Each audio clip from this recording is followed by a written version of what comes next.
ناظرین، حکومت ڈٹ چکی ہے، ہر قسم کی مخالفت کو نظر انداز کرنے کا فیصلہ کر چکی ہے۔ اگلے عام انتخابات ہر صورت میں الیکٹرانک ووٹنگ مشین سے کرانے پر کمر باندھ چکی ہے۔ اس کے لیے قانون سازی کرنے جا رہی ہے۔ حکومت مطمئن ہے کہ الیکٹرانک ووٹنگ مشین کے ذریعے دھاندلی ہو ہی نہیں سکتی۔ دوسری جانب اپوزیشن کو شدید خدشات ہیں۔ اپوزیشن اور ماہرین سمجھتے ہیں الیکٹرانک ووٹنگ مشین کے ذریعے بھی دھاندلی کی جا سکتی ہے، اور اتنی آسانی سے کی جا سکتی ہے کہ اس کا نام و نشان بھی ڈھونڈنا مشکل ہوگا۔ ہم اس پر بات کریں گے کہ الیکٹرانک ووٹنگ مشین کے ذریعے منظم دھاندلی کیسے کی جا سکتی ہے، لیکن پہلے حکومت کے اس عزم کا ذکر کہ وہ آئندہ الیکشن الیکٹرانک ووٹنگ مشین کے ذریعے ہی کروائے گی۔ اس کے لیے قانون سازی اسی سال کر لی جائے گی، یعنی انتخابی قوانین میں جو ترمیم کرنی ہے وہ کر لی جائیں گی، اور اس کے لیے قومی اسمبلی سے مطلوبہ ووٹ نہ ملے تو پارلیمنٹ کا مشترکہ اجلاس بلایا جائے گا۔ اگلے الیکشن 2023 کے اس میں الیکٹرانک ووٹنگ مشین استعمال ہوگی۔ اسی سال کے اندر جو ای وی ایم کے حوالے سے، آئی ووٹنگ کے حوالے سے، بیرون ملک مقیم پاکستانیوں کے حوالے سے 2021 میں جو قانون سازی کا عمل ہے وہ ہم پورا کریں گے، خواہ ہمیں سینٹ اور خواہ ہمیں جوائنٹ سیشن میں جانا پڑے۔ لیکن اپوزیشن حکومت کی تمام انتخابی اصلاحات کو یک طرفہ قرار دے رہی ہے، الیکشن کمیشن سے اپنا کردار ادا کرنے کا مطالبہ کر رہی ہے، الیکٹرانک ووٹنگ مشین کے ذریعے ووٹنگ کرانے کے حکومتی اقدامات کو متنازع قرار دے رہی ہے۔ حکومت کی یک طرفہ انتخابی اصلاحات اور الیکٹرانک ووٹنگ مشینز کو بلڈوز کر کے متعارف کرانے کے لیے جو اقدامات ہیں اس کے حوالے سے الیکشن کمیشن اپنا کردار ادا کرے۔ الیکشن تبھی صاف اور شفاف ہو سکتا ہے کہ جب تمام سٹیک ہولڈر الیکشن کے طریقہ کار پہ متفق ہوں۔ پیپلز پارٹی کے سینئر رہنما نبیل گبول نے تو عجیب دعویٰ کر دیا ہے۔ ان کا کہنا ہے کہ انہوں نے الیکٹرانک ووٹنگ مشین دیکھی ہے، اس میں ایک ایسی چپ ڈالی گئی ہے کہ ووٹ کسی بھی جماعت کو ڈالا جائے پڑے گا وہ تحریک انصاف کو ہی۔ نے ان خدشات کا اظہار بھی کیا کہ الیکٹرانک ووٹنگ مشین کو ہیک کیا جا سکے گا، لیکن حکومت کہتی ہے کہ الیکٹرانک ووٹنگ مشین چونکہ انٹرنیٹ سے منسلک نہیں ہوگی اس لیے اس کا ہیک ہونا ممکن ہی نہیں ہے۔ الیکٹرانک ووٹنگ مشین کے ماہر عاطف مجید کا دعویٰ ہے کہ الیکٹرانک ووٹنگ مشین بہت آسانی سے ہیک یا ٹیمپر کی جا سکتی ہے۔ کوئی بھی مشین جو کسی سافٹ ویئر پروگرام کے تحت آپریٹ کرتی ہے اسے ہیک کیا جا سکتا ہے، اور یہ بندوبست بھی کیا جا سکتا ہے کہ ہیکنگ کا سراغ بھی مٹا دیا جائے۔ عاطف مجید کا یہ بھی کہنا ہے کہ اگر کوئی قوت دھاندلی کرنا چاہتی ہے تو اسے تمام پولنگ اسٹیشنز پر دھاندلی کرنے کی ضرورت بھی نہیں ہے۔ اوسطاً ایک حلقے کے 312 پولنگ اسٹیشنز ہوتے ہیں، ہر پولنگ اسٹیشن پر 700 کے قریب ووٹ کاسٹ ہوتے ہیں۔ دھاندلی کرنے کے لیے صرف ایک حلقے کے 15 پولنگ اسٹیشنز پر بندوبست کر لیا جائے تو 10,000 ووٹ ادھر سے ادھر ہو سکتے ہیں، جیتنے والے امیدوار کو ہرایا جا سکتا ہے۔ اس کا مطلب یہ ہے کہ 40 نشستوں کا نتیجہ تبدیل کرنے کے لیے صرف 600 پولنگ اسٹیشنز کا بندوبست کرنا ہوگا، جو کل پولنگ اسٹیشنز کا 0.7% بنتے ہیں۔ دھاندلی اگر اتنی معمولی تعداد میں ہو تو پکڑی بھی نہیں جا سکتی، لیکن اس کے نتیجے میں کسی جماعت کی 40 نشستیں ادھر سے ادھر کی جا سکتی۔ لیکن حکومت کا کہنا ہے کہ الیکٹرانک ووٹنگ مشین کے ساتھ ساتھ بیلٹ پیپرز بھی ہوگا، یعنی ووٹ کاسٹ کرنے والے کو مشین سے ہی ایک پرچی بھی جاری ہوگی اور وہ پرچی بیلٹ باکس میں ڈالی جائے گی۔ ووٹنگ کا وقت ختم ہونے کے بعد الیکٹرانک ووٹنگ مشین اور بیلٹ باکس دونوں کے نتائج گنے جائیں گے۔ وی ایم مشین ہے، اس کے ساتھ بیلٹ پیپر بھی ہوگا، اس کے اندر سے بیلٹ پیپر نکلے گا، وہ بھی آپ ڈبے میں ڈالیں گے، وہ والا پرنٹ آؤٹ بھی وہ آپ ڈالیں گے اور آپ دیکھیں گے کہ جو آپ نے نشان لگایا تو وہی لگا۔ شام میں جب الیکٹرانک مشین کا آپ نمبر دبائیں گے اور وہ ایک نتیجہ دے گی، اس کے ساتھ ہی آپ ووٹ بھی گن لیں گے، اس کا بھی نتیجہ ہوگا۔ جو طریقہ کار حکومت اختیار کرنے جا رہی ہے، کیا اسے دھاندلی کے امکانات ختم ہو جائیں گے؟ بات کریں گے الیکٹرانک ووٹنگ مشین کے ماہر عاطف مجید صاحب بھی ہمارے ساتھ موجود ہیں۔ عاطف، یہ مشین ہیک یا ٹیمپر ہو سکتی ہے، مجھے بتائیے گا ابھی آپ کے پاس کوئی ہے سہولت کہ ہم دیکھ بھی سکیں، آپ ڈیمو بھی دے سکیں، ہمیں بتا بھی سکیں کہ ایسا پاسبل ہے کیا؟ اس میں یہ ہے کہ ہمیں دو چیزوں کو فرق کو سمجھنا پڑے گا، ایک ہیکنگ ہے اور ایک ٹیمپرنگ ہے۔ تو یہ بات گورنمنٹ کی بالکل ٹھیک ہے کہ اس کی چونکہ کوئی انٹرنیٹ یا وائرلیس کنیکٹیوٹی نہیں ہے تو مشین کو ریموٹلی ہیک نہیں کیا جا سکتا. ہیونگ سیڈ دیٹ, اس کا مطلب یہ ہرگز نہیں ہے کہ مشین کو ٹیمپر نہیں کیا جا سکتا. ووٹنگ مشین ایک پیکیولر پروڈکٹ ہے. آپ نے اگر اس کو اپنے الیکشنز میں یوز کرنا ہے اور آپ چاہیں گے کہ یہ 4-5 الیکشنز تو چلائے, کیونکہ یہ کافی ہیوی انویسٹمنٹ ہوتی ہے اس مشین کے اوپر, تو 5 سال میں اگر آپ نے ایک الیکشن میں اس مشین کو یوز کرنا ہے تو 4 سال 11 مہینے یہ مشین آپ کی ویئر ہاؤس میں پڑی ہوتی ہے, اور صرف آخری مہینے جب آپ نے الیکشن کرنا ہے تب آپ اس مشین کو ویئر ہاؤس سے باہر نکالتے ہیں. تو ان 4 سال 11 مہینے میں اس مشین کو کسی وقت بھی کوئی بھی ملیشس یا میلیفائڈ طریقے سے ایکسس کر کے اس کے ساتھ بڑے آسانی سے ٹیمپرنگ کی جا سکتی ہے. اور یہ ڈیمونسٹریٹ انٹرنیشنلی کیا گیا ہے کہ اچھی سے اچھی ووٹنگ مشینز کو ٹیمپر کرنے کے لیے 10 منٹ سے زیادہ کا وقت درکار نہیں ہوتا. اچھا سر, آپ اگر میں غلط نہیں ہوں تو اس وقت آپ کے پاس مشین ہے بھی, کیا ہم دیکھ سکتے ہیں اس وقت لائیو ناظرین کو دکھا سکتے ہیں, ڈیمو دکھا سکتے ہیں کہ یہ ہوگا کیسے اگر کوشش کی جائے تو؟ نہیں جی, میرے پاس مشین نہیں ہے. میں نے اصل میں اس مشین کے اوپر کام کیا ہوا ہے جو کامسٹس یونیورسٹی کی مشین ہے جو کہ ڈسپلے کی گئی پارلیمنٹ ہاؤس میں بھی اور بعد میں بنی گالا میں بھی, اور ministry of science and technology نے بھی بعد میں اس کو ڈیمونسٹریٹ کیا. تو یہ وہی مشین ہے جس کے اوپر ہم لوگوں نے 10 سال پہلے کام کیا تھا. اور اچھا عاطف صاحب یہ بتائیں, اگر اس کو ٹیمپر اگر کیا جاتا ہے تو ہوگا کیا؟ مطلب فرض کریں ہم اس کو یوں, اس کو ہم ہائپوتھیٹیکلی کرتے ہیں بات اس پہ کہ میں نے ووٹ ڈالا, میں نے فرض کریں ایک بی جماعت کو میں نے ووٹ ڈال دیا, تو کیا جو ہے وہ اے جماعت کو چلا جائے گا, ایسا ہوگا کچھ؟ جی بالکل. اس کو اصل میں مشین کو یا پورے سسٹم کو ہم 3 حصوں میں توڑتے ہیں.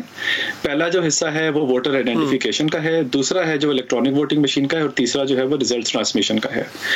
پہلا جو حصہ ہے ووٹر آئیڈینٹیفیکیشن کا, وہ تو سسٹم ہمارا آلریڈی بروکن ہے. نادرا خود کلیم کر رہا ہے کہ 18% کے قریب لوگوں کو یا ووٹرز کو وہ سسٹم ہمارا آئیڈینٹیفائی نہیں کر سکتا, ان کا ریکارڈ ہمارے پاس درست نہیں ہے, یا ان کے انگوٹھے کے نشان جو ہے ہمارے پاس پراپر اویلیبل نہیں ہے. اب کہنے کو تو 18% ہے, لیکن اس کا مطلب یہ ہے کہ ہر حلقے میں تقریباً 75,000 ووٹر آپ کے پاس جو ہے وہ ان ویریفائڈ ہوں گے, آپ اس کو سسٹم سے ویریفائی نہیں کر سکتے. تو ٹیمپر کرنے کا سب سے پہلا طریقہ تو یہ ہے کہ آپ اپنی مرضی کے حلقوں میں اپنی مرضی کے پولنگ اسٹیشنز میں ان ویریفائڈ ووٹرز کا نام داخل کروا دیں. دوسرا جو ووٹنگ مشین کے جہاں تک تعلق ہے تو وہ بالکل اس طرح سے ٹیمپرنگ ہوگی اور کی بھی جاتی ہے کہ آپ نے ووٹر نے جس اپنی مرضی کے کینڈیڈیٹ کو ووٹ ڈالا, ایک LED بلنک کرتی ہے, ایک لائٹ بلنک کرتی ہے جو کہ آپ کو بیسکلی ری ایشور کرتی ہے کہ اسی کینڈیڈیٹ کا ووٹ گیا ہے جو کہ آپ نے پریس کیا ہے. تو لائٹ اسی کی بلنک کرے گی, اور جو پرنٹر سے جو پرچی نکلے گی وہ بھی وہی نکلے گی, مگر یہ کوئی مسئلہ ہی نہیں ہے کہ پیچھے جو کاؤنٹر ہے وہ کسی اور کا چل جائے. اور آپ اس قسم کی روٹینز بھی ڈال سکتے ہیں کہ ہر دوسرا یا ہر تیسرا ووٹ آپ کی مرضی کے کینڈیڈیٹ کو چلا جائے, اور آپ اس قسم کا کوڈ بھی مشین میں ڈال سکتے ہیں کہ وہ اپنے آپ کو رن کرے گا, اور رن کرنے کے بعد جیسے ہی شام کے 5 یا 6 بجتے ہیں اور ووٹنگ پروسیس ختم ہوتا ہے وہ کوڈ اپنے آپ کو مشین سے وائپ آؤٹ کر دے گا. اور اس کے علاوہ جو تیسرا ہے ریزلٹ ٹرانسمیشن کا, وہ ہے ریزلٹ ٹرانسمیشن سسٹم, اور اس کا تو ایک عملی نمونہ ہم لوگ 2018 میں دیکھ ہی چکے ہیں کہ upon click of a button پورے کے پورے سسٹم کو بٹھا دیا گیا تھا.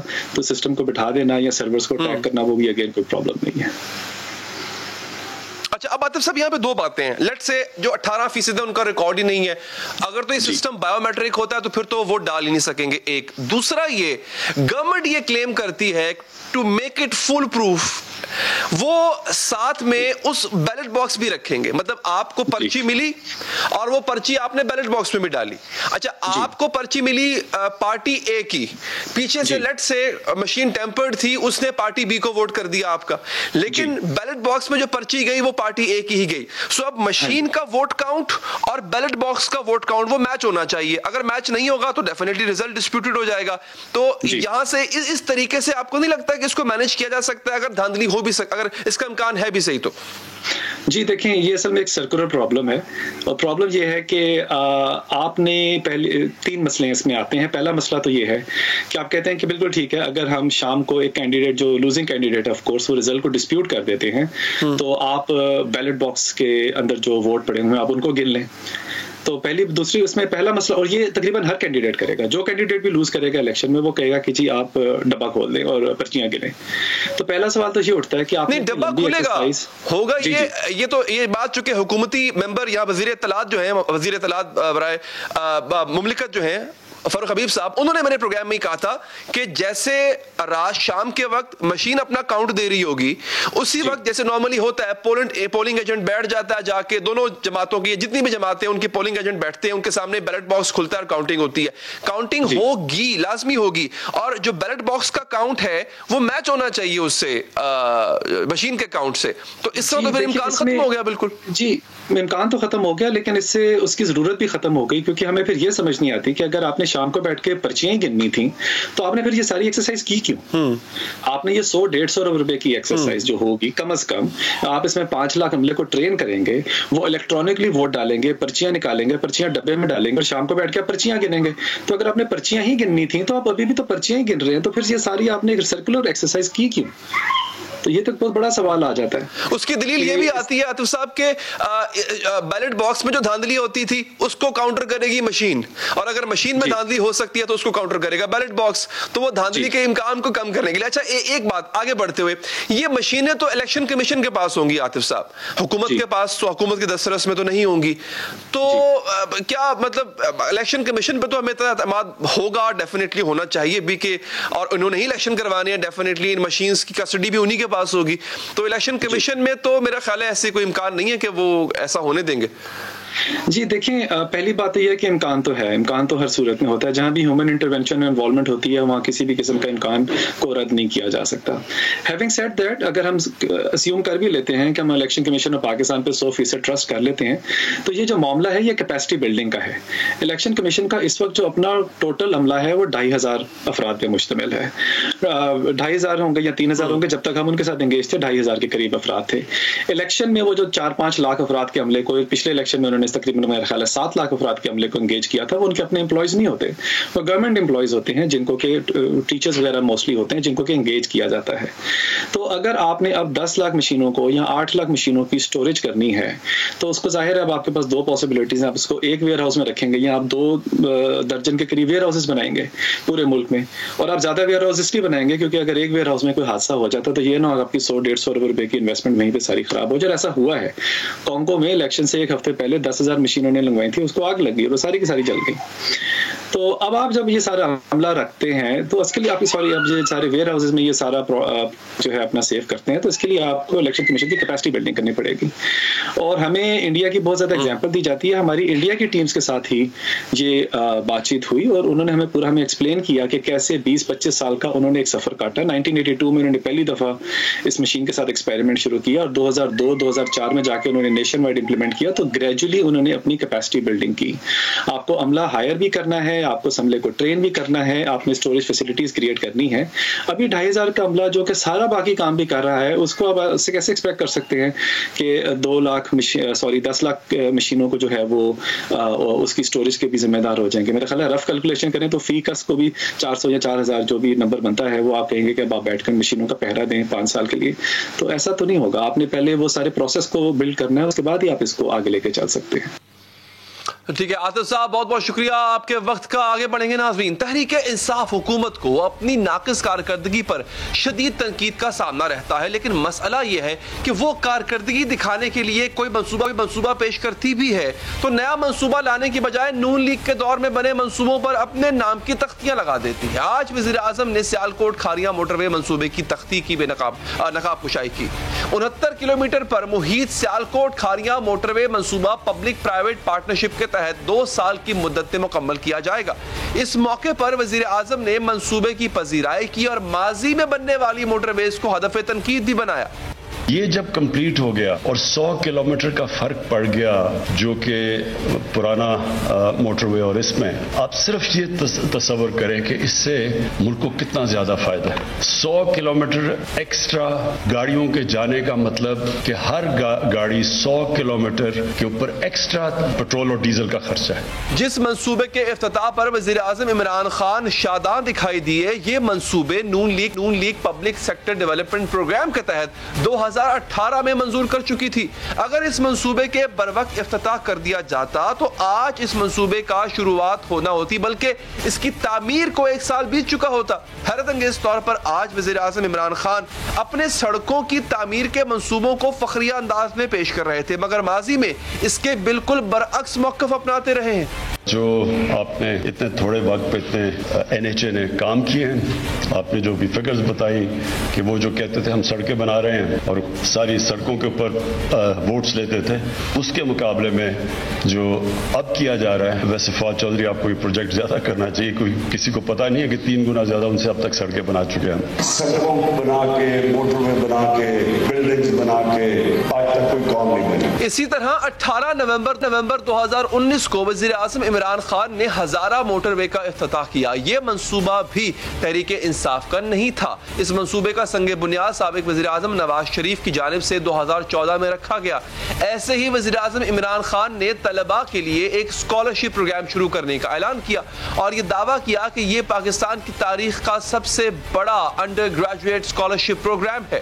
یہ جو اسکالرشپس کا پروگرام لے کے آئی ہیں, میں اس کے لیے آپ کو مبارک اس لیے دیتا ہوں کہ لوگوں کو شاید اندازہ نہیں ہے کہ یہ ایک معاشرے میں کتنی بڑی تبدیلی لے کے آئے گا. 50,000 اسکالرشپ ہر سال انڈر گریجویٹس کے لیے, اور آپ نے بڑا اچھا ٹرمز دیا ان کو. اس کے بعد پنجاب کے سابق وزیر اعلیٰ شہباز شریف نے ٹویٹ میں لکھا کہ عمران خان نے بس نام ہی تبدیل کیا, ورنہ یہ اسکالرشپ پروگرام انہی کے منصوبے پنجاب ایجوکیشنل انڈومنٹ فنڈ کی توسیع ہے جو 2008 میں شروع کیا گیا تھا, اور اس کے تحت 3,50,000 طلباء کو اسکالرشپس دی جا چکی ہیں.